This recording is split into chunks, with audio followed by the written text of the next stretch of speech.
À la fin du XIe siècle, l'Europe chrétienne est agitée.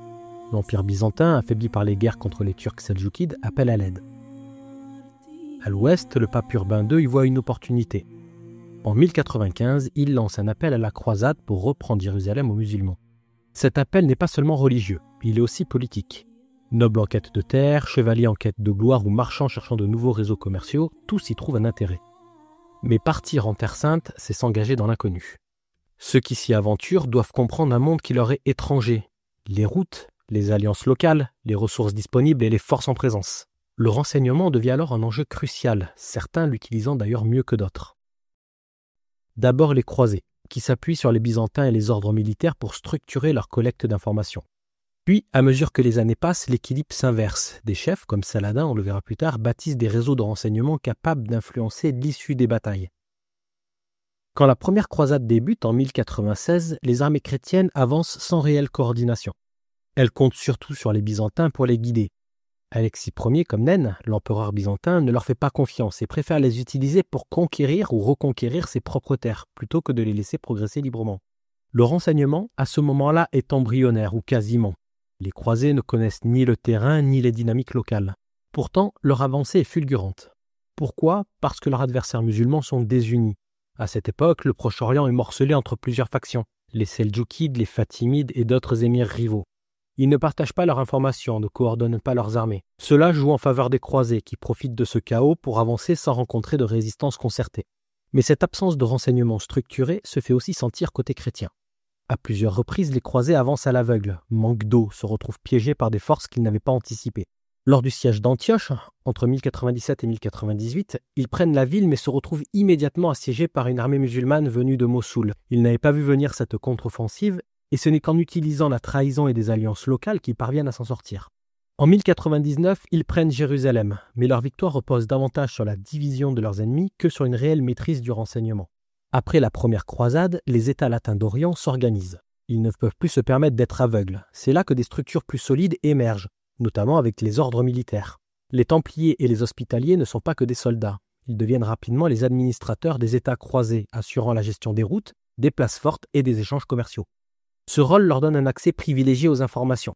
Ils contrôlent les routes et savent qui circulent, ils sont en contact avec les marchands et les pèlerins qui leur apportent ce qu'ils ont vu, et ils entretiennent des relations avec certaines factions musulmanes prêtes à négocier. Leur force, c'est la régularité. Contrairement aux seigneurs féodaux, souvent éphémères dans la région, les ordres militaires créent un réseau permanent de renseignements.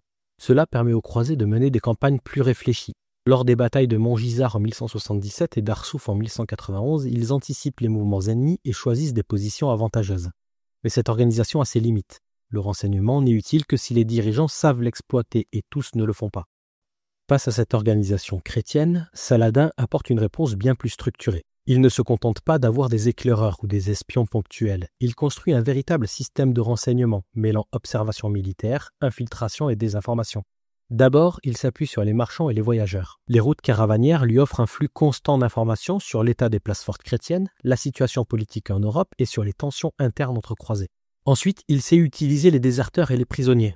Contrairement aux croisés qui n'ont pas toujours une politique claire avec les captifs, Saladin sait en tirer parti. Il intègre d'anciens soldats chrétiens à ses rangs et les utilise comme informateurs. Enfin, il excelle dans l'exploitation du terrain. La bataille de Hattin en 1187 est un cas d'école. Il sait que les croisés doivent traverser une région aride. Il fait alors bloquer ses sources, laissant la chaleur et l'épuisement affaiblir progressivement ses ennemis avant de les encercler au moment opportun. Le combat n'a lieu que quand l'ennemi est déjà en difficulté. La bataille de Hattin trouve ses origines avec Renaud de Châtillon. Ce chevalier croisé, installé en Terre Sainte au XIIe siècle, joue un rôle clé dans l'escalade des tensions entre les États latins et Saladin. Depuis son fief de Kérak, une place forte stratégique dominant les routes commerciales entre l'Égypte et la Syrie, de Châtillon comprend que de contrôler ces axes n'est pas seulement un enjeu économique, mais aussi une arme politique. Ces hommes patrouillent ces routes interceptant des caravanes musulmanes non seulement pour piller, mais aussi pour collecter des informations sur les itinéraires, les effectifs et les alliances locales. En 1182, fort des renseignements obtenus, il lance un raid audacieux pour bloquer la route reliant Le Caire à Damas, menaçant directement les intérêts de Saladin. Ces provocations, bien que calculées, déclenchent une riposte progressive du souverain ayyubide qui réalise qu'il doit neutraliser cette menace pour sécuriser ses territoires. Lorsqu'en 1187, de Châtillon attaque une nouvelle caravane sous protection directe de Saladin, ce dernier considère cet acte comme une provocation de trop. Il mobilise alors ses forces et engage une campagne décisive contre les croisés. Je te prie de bien vouloir te retirer afin de me laisser châtier mon ennemi. Et je te prie, moi, de retourner sans dommage à Damas. Renaud de Châtillon sera châtié. Je t'en fais le serment. Si tu ne te retires pas, nous périrons tous ici. Son objectif est clair, écraser une bonne fois pour toutes ce qui menace son empire, et Atin en est l'aboutissement. Saladin applique aussi une politique de contre-espionnage. Il sait que des agents croisés tentent d'infiltrer sa cour. Des hommes comme Hussein ad-Din Lulu, officier et stratège au service des Ayyoubides, sont chargés d'identifier et de neutraliser ces tentatives. On retrouve également des figures comme Sibylle de Burzet, une noble proche des milieux croisés dont le rôle exact reste encore entouré de mystères. Certains récits suggèrent qu'elle aurait servi d'intermédiaire entre certaines factions musulmanes et des seigneurs francs, à une époque où les rivalités entre barons croisés étaient fréquentes et où les alliances se faisaient et se défaisaient selon les intérêts du moment, disposer d'un canal d'information discret pouvait faire toute la différence. Elle aurait notamment transmis des renseignements sur les négociations secrètes entre certains barons francs et les Ayyoubides, influençant ainsi le déroulement des tractations diplomatiques avant et après les batailles. Son réseau, mêlant informateurs locaux et contacts privilégiés dans les cours seigneuriales, aurait permis d'anticiper des décisions militaires et de peser sur l'équilibre des forces en place. Après la mort de Saladin en 1193, le renseignement reste un outil majeur dans la région. Les croisés, affaiblis, doivent compter davantage sur les alliances et la diplomatie que sur la force brute. Des personnages comme Richard Cœur de Lion comprennent l'importance d'obtenir des informations fiables.